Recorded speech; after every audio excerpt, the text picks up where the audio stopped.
Tantor Audio, a division of Recorded Books, presents The Whispering of the Willows, an historic Appalachian drama, by Tonya Jewel Blessing, narrated by Courtney Patterson. Chapter 1. Beauty is skin deep, but ugly goes clear to the bone. Appalachian folk belief. Emmy was hiding in the barn loft. Well, not really hiding, since her 2 brothers and 6 sisters knew exactly where she would be. She could hear the piglets below. Pregnant sows and those who had experienced the recent pangs of birth were sheltered in the barn. The males were relentless in their pursuit. Emmy wondered why nature at times seemed to be so cruel, especially to mamas and babies. She could hear the piglets suckling. Their soft snorts, coupled with the gentle sighs of the sows, brought a fading smile to her face. She couldn't see the tenderness. Her hiding place was in the dark corner of the loft. But her imagination allowed her to ponder the bond between the givers of life and nourishment and the always hungry young recipients. The hay she generally used for a pillow was sparse. Winter had depleted the supply, and harvest was still a few weeks in coming. From the shadows she could see out the barn window. The willows by Big Creek were still leafing. Big Creek was swollen, like the sow bellies below waiting to deliver. The snowmelt from the hills caused the creek to expand in width and depth. She loved this time of year in the holler. The stench from the hogs and the outhouse was diminished by the lilac bushes, bluebells, and yellow daffodils, Mama's favorite. Her 2 brothers were responsible for enlarging the toilet holes, but spring births kept them busy. Even now she had to pee. Her full bladder called for attention, but the voice of fear inside her head called even louder. "Emmy! Emmy!" She could hear Ernest in the distance. She shuddered, knowing the inevitable was to come. A switch from one of the willows would be laying on her father's dresser. Daddy would be sitting in his wheelchair, yelling for the girlie to come, his paralyzed legs covered in a quilt, hand-stitched with scraps from threadbare cast-off family clothes, his bald head reflecting light from the bedroom window, and his prickly beard ready to be shaved. Mama razored the sparse and soft, yellowish-gray hair from his head each week, but it was the job of Emmy and her sisters to bathe and shave Daddy daily. 7 sisters, 1 for each day of the week. At least that's what it would be like when the young ones grew a little. If she cut Daddy with the straight-edge razor, the switch was used on her legs and bottom. Daddy said it was a reminder to respect your elders. Emmy thought the punishment had more to do with Daddy's anger at the world. The willows brought forth comfort and pain to Emmy. Through the loft window they danced in the breeze. Branches raised in worship of the sun. Small green leaves and buds adding color to the dance. Delicate purple flags grew wild at their feet. She thought only about the sting of the willow switch on her legs and shuddered. If today was an especially angry day, Emmy knew the stripes would draw red welts and even blood. "Emmy, girlie, get down from the loft. Daddy's waiting. He's been waiting too long. You'll only make it worse." She could see Ernest on the floor of the barn. At least it was Ernest, not Lester, who'd come to fetch her. Lester, with his gruff voice and even gruffer hand, would have already drug her from the loft into Daddy's room. He would have proudly presented her, waiting for Daddy's approval for doing his bidding. Neither Lester nor Daddy would care about the bruises left on her arm. "You're not making this easy for any of us," Ernest pleaded. Both the softness of his voice and the gentle reminder that her foot-dragging held not only consequences for her, but for Mama as well, brought her down from the loft. "I'll walk you to the house, Emmy." She loved Ernest. In fact, she loved him earnestly. The play on words was something shared between her mind and heart, never out loud. Ernest would blush, and if Daddy or Lester ever heard, poor Ernest would again be the butt of their cruel jokes. Ernest draped his arm around her shoulders. Emmy found the weight comforting. Not a word passed between them as they made their trek from the barn, past the hog pens, past the outhouse, down the narrow dirt path toward the small, worn-out house that sat in a tiny gully. At the back door of the kitchen, Ernest gently squeezed her shoulder and left her to face the consequences of her hesitations. Emmy knew that Ernest wished there was something he could do, but Daddy was like a big black bear. No one crossed him.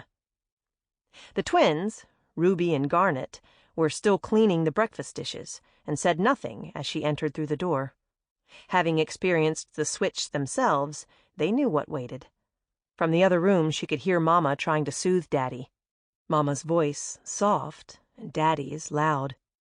"It won't be just a switch today, but my belt, Alma. I'm tired of waiting." Next came the loud slap. Mama should know better than to get too close to Daddy when he's like this, Emmy thought. Fate waited. She walked from the kitchen to the small, narrow bedroom quickly. The red handprint on Mama's face was already raised. Ashamed, Mama lifted her hand to hide the mark.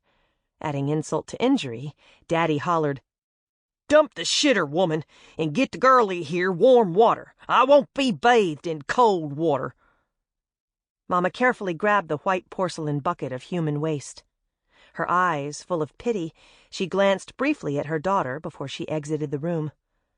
Mama knew, as well as Emmy, that Daddy always got his way.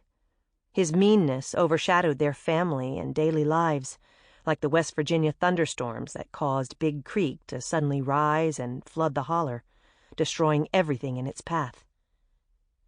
"Get the switch, girlie." Emmy obeyed. He struck her legs, beginning at the knees and rising to the thighs. Her bottom was next. The thin cotton dress passed down from sister to sister, and the worn, holey panties offered no protection. Emmy thought of Big Creek. She pictured the tadpoles, trout, and nesting birds in the willows. She wasn't sure if her thoughts diminished the pain or if pain upon pain numbed her skin until the feeling in her legs ceased. Her bladder released, and pee flooded her feet and the floor. Mama entered the room carrying the cleaned bucket, placing it back in its resting place. Next came the pitcher of warm bathing water. Emmy was faintly aware of Mama taking her shoulders and pulling her from Daddy's reach. "Enough," was all Mama said, taking the willow switch from her husband's hand. Anger spent, Daddy wilted. His lips were white from exertion and his face flushed. The rage was over. His victim was pale-faced, a faint line of blood dripping down her legs to her bare feet, seeping into the cracked linoleum. Mama moved the wheelchair to the corner of the room and wiped the urine and blood from the floor. Emmy took the worn wash rag, dipped it into the water, and lathered it with the bacon grease soap her Mama made each season. She washed her Daddy's feet and legs. She instinctively turned her back as Daddy washed his sensitive areas. As was his routine, he lifted the nightshirt to wash his private parts, and then slipped the shirt from his arms and chest, managing to cover what was foreign to a young girl. Emmy re-wet and soaped her cloth, moving to his chest and arms. Emmy handed him the shaving cloth and lathered bar of soap. He washed his own face and neck, and then applied a thick layer of soap to his face for shaving. She took the straight edge in her right hand and shaving cloth in the left, and began her ministrations. Her hands were shaking from fear and pain. She nicked his chin twice, drawing a thin line of blood each time. He winced with each cut. Emmy prepared herself for the worst, but when she finished, her Daddy simply said, "Leave me, girlie." The church pew hurt Emmy's legs and backside. Yesterday her Mama had washed her wounds and applied salve to the red welts. The salve was a mixture of rendered hog fat and plants Auntie Ada made for Mama. Auntie lived on the other side of Big Creek. A swinging bridge tied to the willows on either side of the creek made passage possible to her tiny cabin hidden in the Appalachian woods. The bridge's planks came from walnut trees up in the hills, and the sides were a combination of bent willow limbs and rope. Emmy loved that bridge. When the wind blew, which was a constant in the holler, it seemed to sing and sway right along with the willows. The salve stank worse than the hog pens, but Mama had insisted. Like the seasons of summer and winter, her Mama's touch was gentle. So opposite of Daddy. Emmy had lain over the feathered bed she shared with her 4 sisters, while Mama applied the medicine. It numbed the stinging stripes, opened her sinuses, and drew the flies. She hoped her smell wasn't offensive to Ernest, who sat on her right, and Garnet, who sat on her left. Of course, the Ashby family wasn't overly sensitive to smells. They ran a hog farm, after all, and while Mama and Daddy washed daily, the children bathed once a week, sometimes even in the creek. The Ashby family lined an entire pew. Lester on the far end, then Mama, Ernest, Emmy, and her sisters. Church was a requirement, not an option, except for Daddy. Only on rare occasions would he allow his chair to be pushed up the hillside by the house onto the rutted dirt road that led to the country church. It would take both Ernest and Lester switching turns and pushing with all their might to get Daddy to the house of worship. Daddy would, of course, take the lead, boys behind, then Mama and the girls. On those occasions, Emmy thought they must look like a circus train. Not that she'd ever seen a circus train. She'd only read about them in her school primer. But she vividly remembered the picture of elephants stirring up clouds of dust as they walked. The walk to the church took some time. When it rained or snowed, the red clay was slippery. But in the summer, when it was dry, the red cloud rested on them like Mama sprinkling paprika on her deviled eggs. As far as Emmy was concerned, Pastor Eugene, her Daddy's second cousin, had basically 3 messages. Hell, with all its fire and brimstone, women listening to the pastor and their husbands, and the need for children to be disciplined with the rod. When Pastor Eugene got on a roll, there was no stopping him. Sometimes he preached all 3 sermons at once. When the Ashby family returned home, Daddy would insist one of the boys share the entire message. It had to be the boys, because women weren't to instruct men in spiritual matters. Emmy thought Ernest did the best.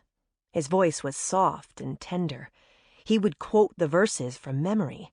He even closed his eyes when reciting the scriptures. It was obvious, however, Daddy preferred Lester's booming voice. Mama said, "Like father, like son." Church was ready to begin when Pastor Eugene stretched over Lester to talk to Mama. "Alma, how's Ahab this morning?" "Why, he's fine, Pastor. Wishing he could be with us this Sunday." Good to hear. Please let him know I'll be over this week to discuss our unfinished business." Then Daddy's cousin did the oddest thing. He looked at Emmy, spoke her given name. "Emerald?" And with a slight nod, just walked away. Something was wrong. Emmy just knew it. Even Ernest sensed that something was out of place. His breathing changed, and Mama was folding and unfolding her hands in her lap. Emmy leaned toward her brother and began to whisper. Ernest shushed her just as the music began. "Tell me the story of Jesus. Write on my heart every word. Tell me the story most precious, sweetest that ever was heard. Tell how the angels in chorus sang as they welcomed his birth. Glory to God in the highest, peace and good tidings to earth." Emmy felt peace wash over her. Somehow being in church brought her a sense of well-being. Ernest said it was Jesus showing her his love. Mama told her that Jesus loved her, but life in the holler was hard. Life in the Ashby family seemed especially hard. Where was God's love? Auntie Ada told her once to look at the Willows, 'cause they even praised God. Tell of the cross where they nailed him, writhing in anguish and pain. Tell of the grave where they laid him. Tell how he liveth again. Love in that story so tender, clearer than ever I see. Stay, let me weep while you whisper. Love paid the ransom for me. Auntie Ada was right. The Willows did weep with us and whisper about the love of God. Even in the holler, the story of Jesus was tender. Moved by the music and her thoughts of the Willows, Emmy sighed and prayed in her heart. Lord, help me. Chapter 2. If your lips itch, it means you want to be kissed. Appalachian folk belief. Mama, where are Ruby and Garnet? Emmy asked as she poked a hole with her right index finger in the red soil. She then dropped in a corn seed. Emmy enjoyed outdoor work far more than the tedious tasks of cooking, cleaning, and then cooking again, but gardening was generally reserved for the older girls. Mama prided herself in the vegetables she raised for her large family. Last summer, when Emmy had pleaded to help, Mama had hushed her and said, "Your turn will come." The vegetables they grew sustained the family throughout the year. The potatoes and onions were placed in the root cellar. Other vegetables were eaten fresh, and then later in the summer they were canned and stored in the pantry. In late fall, any wilted greens left in the garden went to the pigs. Apple, peach, and plum trees dotted the green meadow between the Ashby barn and Big Creek. Blackberries and raspberries grew in the wooded areas this side of Auntie Ada's home, but vegetables had to be planted and tended. Emmy enjoyed the cool morning breeze. The sun was shining, but it was not directly overhead. Mama, avoiding Emmy's question, chuckled as she worked alongside her daughter. "Them boys of mine sure eat like mules. I'm glad Lester took the time to plow the garden. Today's a fine day for planting seeds." Lester had mixed the red clay with manure a few weeks earlier. The manure, baked in the sun, would break down and add nutrients to the West Virginia clay. Mama often compared the boys to mules. They ate like mules. They stomped their feet like mules, and even fluffed like mules. Fluffed was Mama's word for passing gas. Emmy didn't see the mule comparisons as compliments, but Ernest and Lester didn't find offense. They both laughed easily with Mama, especially when Daddy wasn't around. Mama wasn't answering her question. Emmy knew she'd heard her. It seemed Mama could hear her children fussing a mile away. With Emmy standing right next to her, Mama had heard, loud and clear. "Why aren't Ruby and Garnet helping?" Emmy tried again. "Baby girl, some things are best left unsaid, but being your mama and all, I know you won't let up till I explain. Ruby and Garnet are off courting. Your daddy's done made arrangements for them to marry the Houston boys up the holler," Mama answered.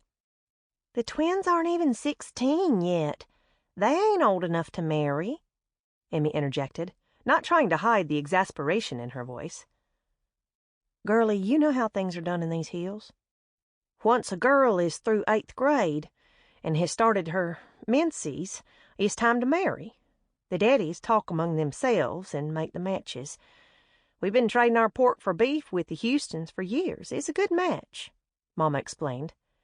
"Don't Ruby and Garnet get a say?" Emmy asked indignantly. "I've seen them Houston boys. They're none too handsome. I think Eugene might even be cross-eyed." "Emmy, mind what you say," Mama said, shaking her head. "The twins know how things is done. They'll farm and raise babies with their husbands. Now hush and get to work. The sun'll be hot 'fore you know it." Emmy and Mama continued their work in silence, both enjoying the spring morning in the holler. Emmy worked as hard as a grown woman. There was no complaining or making excuses, even when the outhouse called. She continued her planting. She didn't want to disappoint Mama. Hard work was a given in the hills, just like marrying young and raising a family. Emmy was 14. She'd finish 8th grade in just a few weeks. She wasn't sure what menses was, but now didn't seem the time to ask. Mama was preoccupied with her thoughts. Emmy enjoyed seeing the smile on her mother's face. Mama had told her once that working in the garden was better than church any day. "I can pray clearer and worship sweeter with my hands in the red clay," were her mother's words. When the rows of corn, peas, and beans were planted, Mama said they could call it a day. The root vegetables and greens could wait. Emmy's back and knees hurt. Mama believed in using your hands for planting. The rows were made straight by pounding stakes in the ground and tying twine between the stakes for guidance. The burrows were done with a hoe, but each seed was planted and covered by hand. Mama said it made the vegetables sweeter, and Emmy didn't argue. Emmy and her mother headed to the water pump by the house to wash their faces, necks, hands, arms, feet, and legs. Mama called it taking a bird bath. "Oh, doesn't that feel good, Emmy?" Mama splashed her face with cool water from the pump. "Nothing like feeling the sun on your back and dirt in your hands. You did a good job today, baby girl."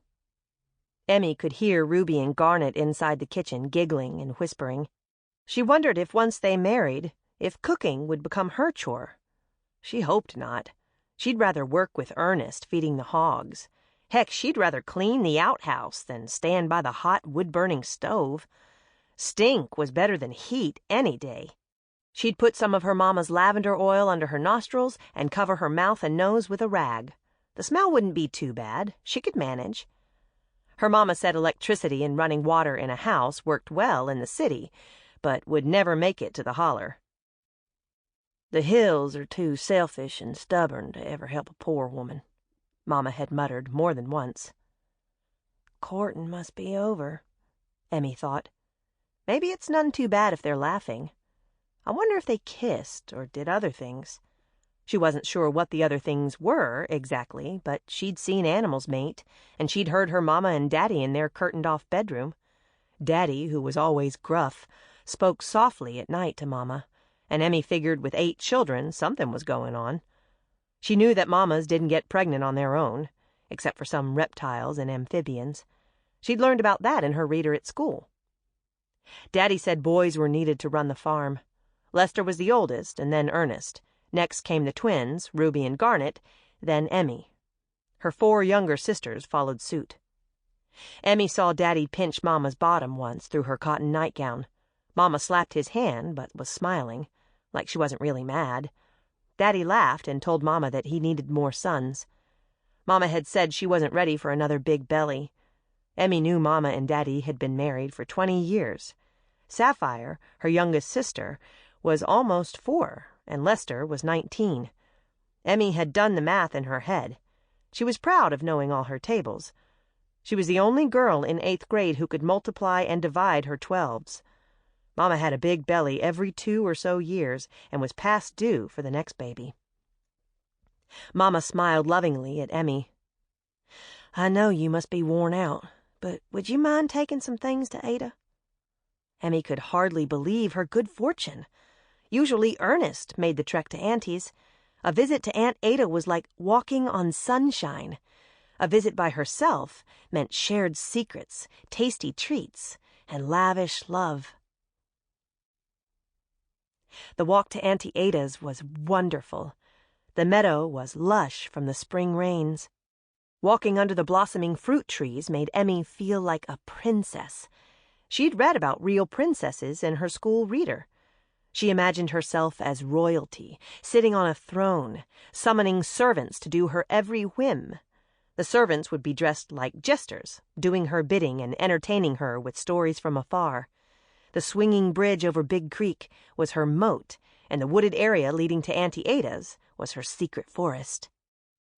Auntie's tiny cabin was Emmy's hideaway in the pretending and in real life. The arched wooden door seemed too large for the tiny home. The willow branch wreath was welcoming. Ada was known for her willow wreaths and baskets. She picked young willow shoots and wove them with her hands. What lay behind the door were treasures, not treasures of gold and wealth, but of love, assurance, and comfort. Auntie Ada was a love-and-pick aunt. She wasn't related by blood, but by heart. Since Emmy was little, Auntie had been her confidant. She had no fear of willow switches, growling tummies, or shushing. As a little girl, Emmy had worried that she'd suffocate in Auntie's ample bosom. Ernest said Auntie hugged like a bear. Emmy asked Ernest when he'd ever been hugged by a bear. Emmy was barely through the front door when her pent-up words of frustration began to flow. "Auntie, why's Daddy so mean? He took a switch to me on Saturday. It hurt like fire, but I tried not to cry. I figured Mama would cry enough for both of us. Sometimes he's sweet to Mama, but never to us girls. He almost slapped Sapphire yesterday. but Mama stepped between. She's only 4, and she don't know better than to pull at his leg quilt. He and Lester seem to get on, but not so much Ernest." Emmy spoke the words softly, knowing she could trust Auntie Ada with her rambling thoughts. "Darlin', your daddy ain't always been so mean. He and your mama married right under them willows by Big Creek the spring in 1910. Auntie rose from the wooden rocker and gazed out the window toward the creek. "I remember how he looked at your mama that day. When they kissed, even the willows clapped their hands. Your granddaddy ran the pig farm then. Ahab had worked with his daddy since he was a wee thing. He had loved your mama for years, but was waiting for her to grow up. They was happy. Married less than a year when your mama gave birth to Lester, and then Ernest came not too far after." Emmy waited for Auntie to finish the story. Minutes crept by, but Emmy remained quiet. Even at 14, she understood Auntie Ada could get lost in her thoughts. "Your daddy loved them boys. I saw him tuck baby Lester in his front overall pouch once. I laughed till I cried." Auntie smiled at the memory and paused once again. Ernest had told Emmy that when Auntie got lost, she was simply wandering from this world to heaven, where she was talking with Jesus. Emmy guessed that Ernest was right. Aunt Ada had even told her once that sometimes an old woman's thoughts got stuck between earth and the ever after. The idea of getting stuck didn't make sense to Emmy. When Auntie went wandering, did her thoughts get trapped somewhere? Emmy thought of Lester's raccoon trap. The cage had kept the animal penned. Emmy remembered how the raccoon had fought to break free. Its struggle had grieved her. Lester had laughed and called her a baby. Ernest had wiped the tears from her cheeks and reminded her that farm life could be cruel. She was older now and understood the mischievous nature of a raccoon. But at the time, not even Ernest could bring her comfort. A few days later, when the trap caught a skunk and Lester was sprayed, Emmy had giggled, not where Lester could see or hear, but behind the outhouse. When Ernest saw her, he smiled and winked. The memory warmed Emmy. How she loved her brother. When Auntie started talking again, Emmy was drawn back into the present. "Every man in these hills wants sons. Boys are needed to feed the family and carry on the farming. When the twins was born, your daddy was disappointed, but he said they was so pretty he couldn't help but love them. He's the one that named them Garnet and Ruby. His gems, he said. Emmy, you were less than a year old when your daddy left for the Great War. Most of the men left the holler to fight. With the men gone, we women helped each other best we could. Most days I watched you and your brothers and sisters so your mama could work the pigs. Times was rough. Food and milk was scarce. Your mama worried that you babies would starve." Auntie Ada returned to the worn rocker and continued her soliloquy. "The war changed the Proud Hill men. Most had never left the holler before. They came back to us different. Your daddy came home changed in body and mind. The day he came home was a sad day for us all, especially your mama. She met him at the train station in Charleston. She wasn't sure what to expect. The wire said he'd been wounded in battle, but nothing about the wheelchair. Your daddy rode home part way in a borrowed car with a war buddy at the wheel, and then he and your mama came up through the holler in a mule-drawn cart. Your daddy lay in the back with your Uncle Eugene driving. Your mama told me that she tried to talk with your daddy, first about you children, and then about the weather and the hogs. Your daddy said nothing the entire way home. He wouldn't even let Eugene give thanks to the Lord." Auntie took a deep breath and then looked closely at Emmy. "Girlie, ain't your mama or daddy done told you that story?" "No, Auntie. Daddy doesn't talk much, and Mama gets tears in her eyes whenever someone says something about Daddy's legs." "Honey, it's not his legs that make her cry. She misses who he used to be, his joy of living." Auntie paused, like she was remembering Emmy's daddy of old. Emmy couldn't imagine him any different. Sample complete. Ready to continue?